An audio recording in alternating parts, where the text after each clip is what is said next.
Isma. Well, this expression cannot just be defined in one word because it represents a lot of things. It represents, for example, our belief that in Africa, the kind of economic, social, and political institutions that make sense must find their meaning in the African setup.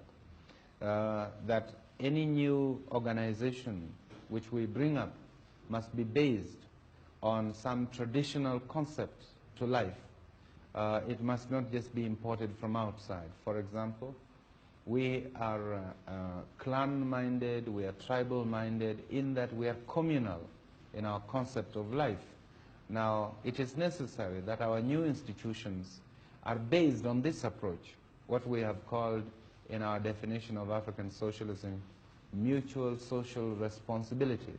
That is, that a person is not just an individual, he's part of a system, he's part of a community. He has responsibilities within that community. He has duties to perform in that community. But in turn, the community has also got responsibility to him. They have duties towards him and his children.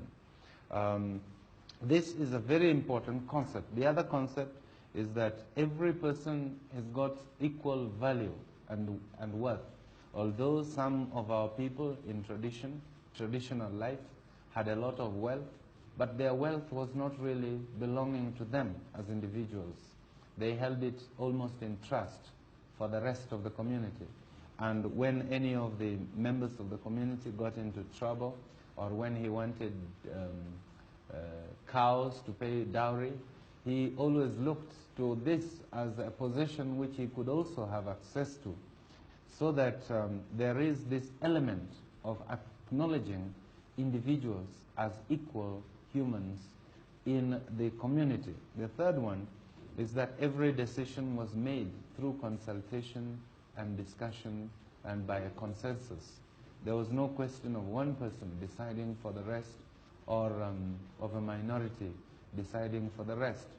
There was also a proper procedure which laid down how every decision must be taken and at what level different decisions must be taken. There was a procedure by which certain members of the community attained seniority, and by that seniority they were in a position to take certain decisions on behalf of the community. This is the democratic nature of our society. And lastly, there was the element that there was belief in a supreme being.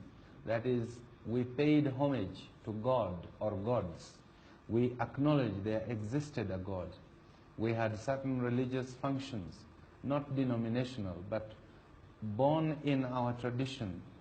Before we harvest, we have to do certain things to pay homage to God. Before we go to break the ground for cultivation, we pay homage to God.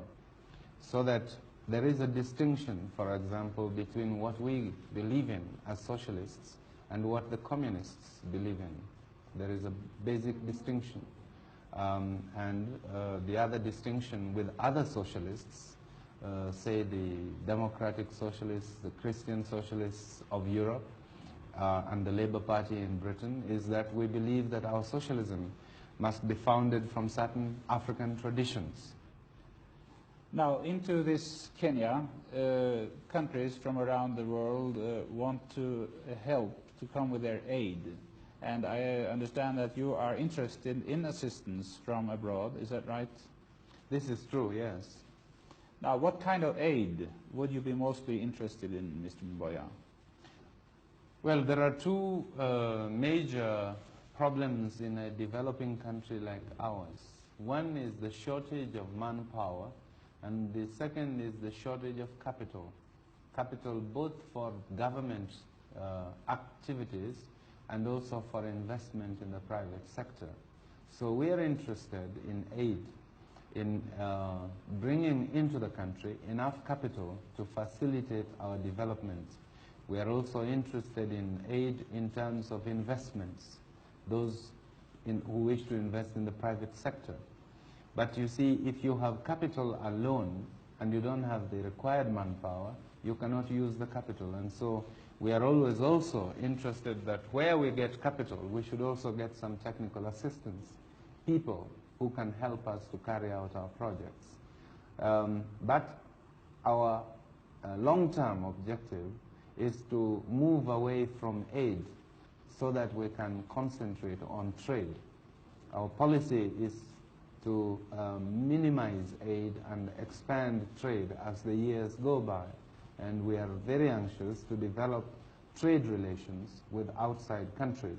I think mostly we want to develop trade relations with our neighboring countries within Africa, because in the final analysis, intra-African trade is more important to us than trade with foreign countries who have a very highly sophisticated economic setup.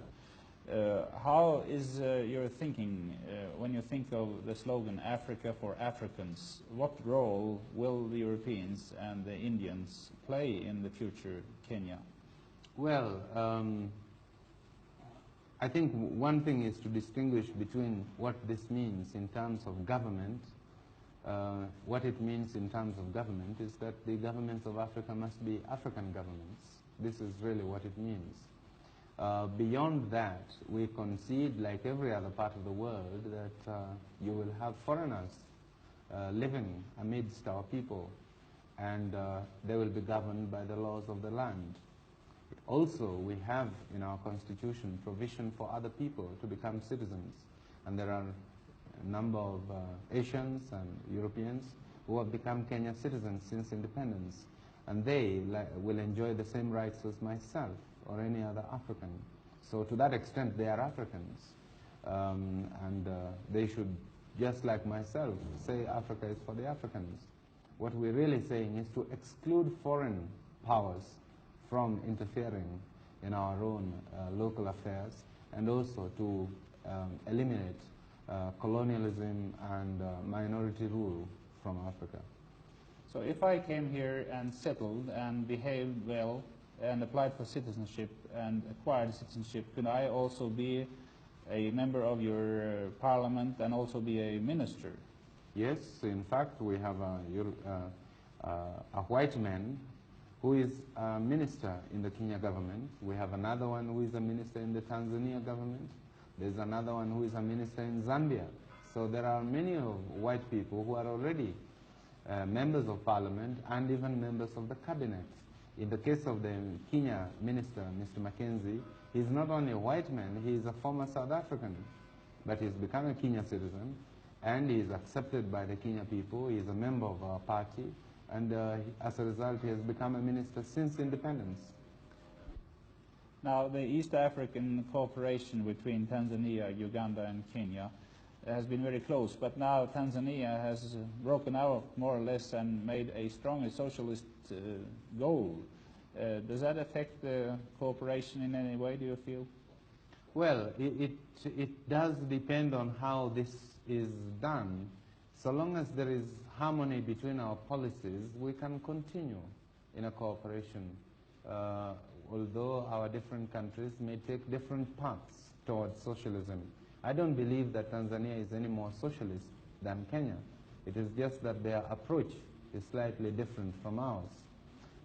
I think that eventually it will be possible to harmonize some of these approaches within the context of East African cooperation. Are you thinking of nationalizing the banks and these other companies which Tanzania now do?